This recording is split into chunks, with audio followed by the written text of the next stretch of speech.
नमस्कार, कैसे हैं? मैं हूं राकेश आप लोगों के सामने और पॉलिटी के इस वीडियो में आप लोगों का स्वागत है। और पीडीएफ के थ्रू अब हम लोग आमने सामने, ये बड़ा सुनिश्चित हो चुका है।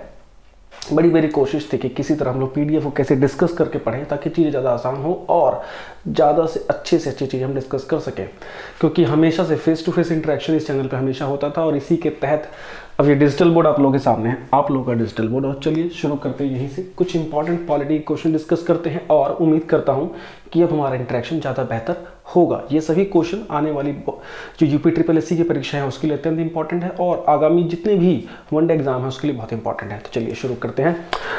इसमें पहला क्वेश्चन देखते हैं। अगर हम लोग, पहला क्वेश्चन क्या कह रहा है कि भारतीय संविधान के संदर्भ में निम्नलिखित में से कौन कौन सी बातें सही नहीं है। इसमें से देखिए एक से ज़्यादा चीज़ें गलत हो सकती हैं। बताइए कौन सी स्टेटमेंट इसमें से इनकरेक्ट हो सकती है। संविधान सभा की पहली बैठक 9 अगस्त 1946 को हुई थी। जी नहीं, सॉरी, अभी नया ना तो टाइम लगेगा मुझे एडजस्ट करने में। 9 अगस्त 1946 को नहीं हुई थी, 9 दिसंबर 1946 को हुई थी। तो ये तो गलत हो गया, पहला पॉइंट गलत हो गया। दूसरा क्या है, मुस्लिम लीग ने संविधान सभा का बहिष्कार किया। बिल्कुल सही बात है, बहिष्कार किया था, सही है। तो ये पॉइंट तो सही हो गया। नेक्स्ट है, डॉक्टर सच्चिदानंद सिन्हा को संविधान सभा का स्थायी अध्यक्ष नियुक्त किया गया। जी नहीं, अस्थायी चुना गया था, ठीक है, पहली बैठक में। तो ये भी गलत हो गया। तो पहला ए और सी दोनों इसमें गलत है। फिर संविधान सभा के लिए चुनाव जुलाई अगस्त के दौरान हुए थे। जी हाँ, बिल्कुल हुए थे। बेसिकली जून से ही स्टार्ट हो गए थे और वो इस क्षेत्र में जाके संपन्न हुए थे। तो इस तरीके से पहले क्वेश्चन में आप लोग के आंसर क्लियर हो गए हैं। और इस पीडीएफ आपको डिस्क्रिप्शन में मिल जाएगा और इसके लास्ट पेज पे आपको आंसर्स देखने को मिलेंगे। चलिए नेक्स्ट क्वेश्चन की ओर अगर हम चलते हैं। नेक्स्ट क्वेश्चन क्या कह रहा है आप लोगों के आगे, बताइए निम्नलिखित में से किसे संविधान सभा का उपाध्यक्ष चुना गया था। देखिए अध्यक्ष पे खूब क्वेश्चन आए, उपाध्यक्ष पे पता करिए कौन थे। ऑप्शन आप लोग के आगे हैं। डॉक्टर राजेंद्र प्रसाद तो है ही नहीं, गलत है। एच.सी. मुखर्जी, बी.एन. राव या सरदार पटेल। एच.सी. मुखर्जी बहुत ही इंपॉर्टेंट क्वेश्चन है ये। H C. Mukherjee, B for Bombay. Done. आगे चलते हैं। निम्नलिखित में से किसे संवैधानिक सलाहकार नियुक्त किया गया। रूटीन क्वेश्चन हमेशा ये पूछा गया है। संवैधानिक सलाहकार, constitutional advisor B N. Rau. Actually यहाँ राय लिखा हुआ लेकिन ये राव है, R-A-U, ठीक है, BN. Rao, sir BN. Rao. Done, ठीक है। तो डी फॉर दिल्ली के साथ हम लोग आगे की ओर बढ़ेंगे। तो नेक्स्ट क्वेश्चन की ओर अगर हम चलते हैं, स्वतंत्र भारत की पहली संसद का अध्यक्ष किसे नियुक्त किया गया था। जी.वी. मावलंकर, ठीक है, बी फॉर बॉम्बे। ये सिंपल स्ट्रेट फॉरवर्ड क्वेश्चन है। यूपीएससी और चकबंदी लेखपाल जो नोटिफिकेशन आया है सर, ये क्वेश्चन आएंगे गारंटी से। और ये यूपी ट्रिपल एससी से ही छांटे हुए क्वेश्चन हैं। आगे की ओर अगर हम चलें, नेक्स्ट क्वेश्चन देखते हैं। प्रांतीय समिति का, जहां प्रांत की बात आए वहां पटेल जी को कैसे भूलेंगे, इसीलिए सरदार पटेल आंसर। प्रांतीय समिति सरदार पटेल, प्रारूप समिति ड्राफ्टिंग कमेटी वो अंबेडकर जी होते हैं। इसमें डिफरेंस समझिएगा। याद रखने का भी तरीका है सरदार पटेल जी को, बिकॉज इन्होंने सारे प्रांतों के लिए विशेष रूप से काम किया था, उनके इंटीग्रेशन के लिए, उनके एकीकरण के लिए। नेक्स्ट क्वेश्चन की ओर आगे अगर हम बढ़ेंगे जल्दी से, तो क्या कहते हैं, प्रारूप समिति का अध्यक्ष कौन था, बता दिया, B.R. अम्बेडकर जी थे। इनके अलावा 9 और लोग थे, जिसमें से 2 लोग हट गए थे बाद में कि एक व्यक्ति की, एक सदस्य की मृत्यु हुई थी और एक सदस्य हट गए थे। तो B.R. अम्बेडकर जी प्रारूप समिति के अध्यक्ष, ठीक है। नेक्स्ट क्वेश्चन, प्रारूप समिति ही मेन समिति थी जिसका मेन काम था पूरा खाका ब्लूप्रिंट तैयार करना कॉन्स्टिट्यूशन का, ठीक है। आगे की ओर अगर हम चलते हैं, नेक्स्ट क्वेश्चन में देखे हैं कि कौन प्रारूप समिति का सदस्य नहीं था। तो ये आपको पता होने चाहिए सारे सदस्यों के नाम, जिसमें गोपाल स्वामी अयंगर थे, मोहम्मद सादुल्ला जी भी थे, के एम मुंशी भी थे। तो सरदार पटेल नहीं है, सरदार पटेल जी को इसमें से एक्सक्लूड कर दीजिए। तो डी फॉर दिल्ली आपका, सॉरी ये डी फॉर दिल्ली आपका आंसर हो गया। चीज़ें क्लियर है। इसके अलावा भी अगर आप लोग को और नाम पता है तो बताइएगा। B.L. मित्र, D.P. खेतान, और 2 नाम बताइए। चलिए नेक्स्ट क्वेश्चन की ओर आगे चलते हैं। निम्नलिखित में से किस तिथि को संविधान को लागू किया गया। देखिए ध्यान दीजिएगा, पूरी तरह से अडॉप्ट अगर किया गया, पूरी तरह से अगर लागू किया गया 26 जनवरी को, लेकिन अगर अंगीकार किया जाए, अडॉप्ट किया जाए, तो वो 49 में ही कर लिया गया था। तो ए फॉर अमेरिका ध्यान दीजिएगा इसका आप लोग, क्योंकि 26 नवंबर 1949 को ही आंशिक रूप से हमारा संविधान लागू हो गया था और 26 नवंबर को ही अंगीकार एक तरह से हो चुका था। इस चीज़ को ध्यान देना है, ठीक है। 16 अनुच्छेद 26 नवंबर 1949 को इम्प्लीमेंट हो गए थे। नेक्स्ट क्वेश्चन की ओर अगर हम आगे चलते हैं कि निम्नलिखित में से किसको भारतीय संविधान के संदर्भ में आधुनिक मनु की संज्ञा दी गई, मतलब आधुनिक काल का मनु किसे बोला गया? बी आर अम्बेडकर जी को, बाबा साहब बी आर अम्बेडकर। ठीक है, तो बी फॉर बॉम्बे के साथ हम लोग जाएंगे। नेक्स्ट क्वेश्चन क्या कह रहा है? नेक्स्ट क्वेश्चन कह रहा है कि कांग्रेस के किस अधिवेशन में पूर्ण स्वराज दिवस का संकल्प पारित किया गया था? किस अधिवेशन में पूर्ण स्वराज की मांग की गई थी? लाहौर अधिवेशन, लाहौर अधिवेशन, लाहौर अधिवेशन 1929 टन। ठीक है, नेक्स्ट क्वेश्चन है निम्नलिखित में से किस संविधान संशोधन अधिनियम को मिनी कॉन्स्टिट्यूशन कहा जाता है? क्वेश्चन हजारों बार आया हुआ है। 42वां संविधान संशोधन। ठीक है, 42वां संविधान संशोधन, मिनी कॉन्स्टिट्यूशन ऑफ इंडिया। ठीक है ना। चलिए नेक्स्ट क्वेश्चन की ओर अगर आगे बढ़ते हैं, भारत का दार्शनिक भाग जो फिलोसफिकल पार्ट है हमारे मूल अधिकार का, मतलब मूल अधिकार एक प्रकार से कहाँ से प्रेरित है? किस जगह के संविधान से, किस देश के संविधान से प्रेरित है? तो मूल अधिकार तो प्रेरित है हमारे अमेरिका से, और नीति निर्देशक डीपीएसपी हमारे प्रेरित है आयरलैंड से। आयरलैंड प्रेरित हुआ था स्पेन से, ध्यान दीजिएगा।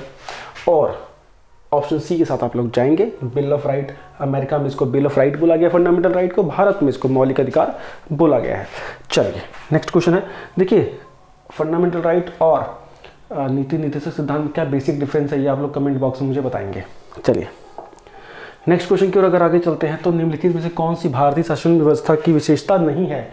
मतलब इंडियन जो एडमिनिस्ट्रेटिव सिस्टम है उसमें से क्या चीज़ झलकती नहीं है, मतलब विशेषता नहीं है हमारी? संसदीय स्वरूप है, बिल्कुल पार्लियामेंट्री सिस्टम तो है जी, करेक्ट है। तो ये तो आंसर नहीं होगा। तो एकीकृत न्यायपालिका, मतलब एकीकृत न्यायपालिका है, बिल्कुल ठीक है। सुप्रीम कोर्ट बिल्कुल एकीकृत न्यायपालिका बिल्कुल सही है। एकल नागरिकता, सिंगल सिटीजनशिप भी है, सिर्फ जम्मू कश्मीर छोड़ दे तो। संसदीय सर्वोच्चता है तो सही, लेकिन कुछ केसेस में संसदीय सर्वोच्चता वॉइड हो जाती है, नहीं रह पाती है, इसलिए इसकी पूरी तरह जस्टिफिएबल नहीं है। तो डी फॉर दिल्ली के साथ हम लोग जाएंगे। नेक्स्ट क्वेश्चन में अगर चलें कि मूल अधिकारों को कौन सी समिति की सिफारिशों के आधार पर संविधान में जोड़ा गया था? मूल अधिकारों को, देखिए मूल अधिकारों की जगह यहाँ मूल कर्तव्य होना था एक्चुअली। ये एक मिनट, मूल अधिकारों की जगह इसको मूल कर्तव्य कर लीजिएगा, बिकॉज मूल अधिकार के लिए कोई रिकमेंडेशन थी नहीं। मूल कर्तव्य, फंडामेंटल ड्यूटीज़ की बात करिए, लेकिन गलती से शायद ये टाइपिंग एरर हुआ है और यहाँ पे कर्तव्य आएगा। तो ये हो गया हमारे सरदार स्वर्ण सिंह कमेटी। ठीक है, और आर्टिकल 51A में इनको जगह मिली, और आर्टिकल 51A हमारा मूल कर्तव्य की तरफ गया। तो यहाँ मूल अधिकार मत पढ़िएगा, मूल कर्तव्य पढ़िएगा। ठीक है, नेक्स्ट क्वेश्चन की ओर अगर हम आगे बढ़ते हैं, संविधान में धर्मनिरपेक्ष शब्द किस संविधान संशोधन के माध्यम से जोड़ा गया था? सिंपल वही बात, मिनी कॉन्स्टिट्यूशन ऑफ इंडिया, नए समाजवाद, पंथ निरपेक्ष, ये सारे शब्द जोड़े गए इसमें। तो 42वें संविधान संशोधन के तहत ये बदलाव किया गया था। चलिए नेक्स्ट क्वेश्चन की ओर चलते हैं आगे। निम्नलिखित में से कौन सा अनुच्छेद संविधान में पंचायतों के बारे में बात करता है? आर्टिकल 243 करता है, लेकिन कुछ हिस्सा ग्राम पंचायत और कुछ नगर निगम के बारे में, नगर पंचायत के बारे में बात करता है। तो ग्राम पंचायतों के बारे में ऑप्शन ए 243A से लेके 18 तक। ठीक है, और 243 और से लेके 18 तक। इसके बाद वाला नगरी जो सुशासन है उसके आर्टिकल 73, आर्टिकल 74 उसके नीचे वाला। नेक्स्ट क्वेश्चन की ओर अगर आप चलते हैं, तो कहता है निम्नलिखित में से कौन सी अनुसूचित संविधान के अनुसूचित और जनजातीय क्षेत्रों के बारे में उपबंध करती है? ये जी 5th शेड्यूल में है, 5वीं अनुसूची। डन, रट लीजिए इसको, सिंपल। अगला है, अगला चलते हैं। संविधान में दल विरुद्ध, एंटी डिफेक्शन लॉ, अगर कोई व्यक्ति जीत के आता है किसी पार्टी से और जीतने के बाद किसी और पार्टी में ना भाग जाए, इसके लिए दल परिवर्तन विरोधी कानून बनाया गया था। उसके अंतर्गत उसको किस अनुसूची में डाला गया? 10वीं अनुसूची में डाला गया है, 10th शेड्यूल में डाला गया, ध्यान देना है। नेक्स्ट क्वेश्चन है, आपातकाल के समय मूल अधिकारों के स्थगन का प्रावधान किस देश से लिया गया? जर्मनी से लिया गया। वीवर कॉन्स्टिट्यूशन है उनका, वहां से लिया गया जर्मनी। ठीक है, जर्मनी से जाएंगे, ये आप लोग को पता भी होगा। इसमें हमको सिर्फ रिकैप्चुलेट करना है चीज़ों को। तो बी फॉर बॉम्बे, जर्मनी के संविधान के साथ हम लोग जाएंगे। नेक्स्ट क्वेश्चन की ओर आगे बढ़ते हैं। संविधान की प्रस्तावना को संविधान का परिचय पत्र किस प्रसिद्ध न्यायविद ने कहा था? है ना, संविधान का एक परिचय पत्र किसने बोला था इनमें से? ये थे बी फॉर बॉम्बे, N.A. पालकी वाला, N.A. पालकी वाला। ये क्वेश्चन यूपी SSS में आया हुआ है। नेक्स्ट क्वेश्चन की ओर अगर आगे बढ़ते हैं, संविधान के अनुच्छेद 1 के अनुसार भारतीय क्षेत्र को कितनी श्रेणियों में बांटा गया है? अब देखिए, आई थिंक ये क्वेश्चन हमने स्किप कर दिया। हाँ, पहला है राज्यों के क्षेत्र, बिल्कुल है। संघ क्षेत्र भी, यूनियन टेरिटरी भी है, बिल्कुल है। और ऐसे क्षेत्र जिन्हें किसी भी समय भारत सरकार द्वारा अधिकृत किया जा सकता है, बिल्कुल सही बात है। तो तीनों पॉइंट सही होंगे, 1 2 3 डन, ठीक हो गया। देखिए आर्टिकल 1 से लेकर 4 तक स्टेट से रिलेटेड है, स्टेट को डिफाइन करता है। तो इसमें ये क्वेश्चन आता है, भाग 1 है, ठीक है। अगले क्वेश्चन की ओर अगर हम चलते हैं, नागरिकता का किस भाग में जिक्र किया गया? भाग 2 में किया गया, 5 से 11 तक, इजी है। 5 से 11 भाग 2, फंडामेंटल राइट भाग 3, डीपीएसपी भाग 4, ठीक है। नेक्स्ट क्वेश्चन की ओर आगे चलेंगे और मौलिक कर्तव्य भाग 4A। 1948 में कमेटी बनी थी, धर आयोग, है ना, धर कमीशन, किस लिए बनाई गई थी? ऑप्शन है केंद्र राज्यों के संबंध में, सेंट्रल स्टेट रिलेशनशिप, जी नहीं। अगला क्वेश्चन है राज्यों के पुनर्गठन के, रिस्ट्रक्चरिंग ऑफ स्टेट्स, बिल्कुल सही बात है, क्योंकि उस समय भाषाई आधार पे राज्यों के पुनर्गठन की आवाज़ तेज हो गई थी और उसके लिए ही कि राज्यों के पुनर्गठन का क्या आधार हो, उसके लिए ये कमीशन बनाया गया था। तो राज्यों के पुनर्गठन से संबंधित है, बिफोर बॉम्बे करेक्ट है। नेक्स्ट की ओर चलेंगे, अगर निम्नलिखित में से राज्यों का गठन के आधार पे इनका क्रोनोलॉजिकल ऑर्डर तय करना है, काल अनुक्रम क्रम तय करना है, तो बताइए कौन सा है? ये भी 1960, 1966, 1966, तो 1 2 3 4 है, ठीक है। 1 2 3 4, महाराष्ट्र गुजरात दोनों 1960, हरियाणा हिमाचल दोनों 1966, डन। आगे अगर चलेंगे, नागरिकता से संबंधित कौन कौन से आर्टिकल है? 5 से 11 है जी। ए फॉर अमेरिका, ज़्यादा टाइम वेस्ट नहीं करना। ए फॉर अमेरिका 5 से 11 नागरिकता के संबंध में उपबंध करता है। इसमें एक क्वेश्चन आता है कि पाकिस्तान से जो भारत आए हुए लोग हैं उनका जिक्र किस आर्टिकल में किया गया है उनकी नागरिकता के विषय में, ये आप मुझे कमेंट बॉक्स में बताएंगे। नेक्स्ट क्वेश्चन की ओर अगर चलते हैं, ये आपके सामने उत्तर कुंजी है और ये आप देखिएगा डिस्क्रिप्शन में। तो 25 क्वेश्चन आप लोगों को मिल गए। बताइएगा कैसा अनुभव है और फीडबैक दीजिएगा ताकि चीज़ों में सुधार किया जाए। ये सब चीज़ें आपके लिए। Thank you.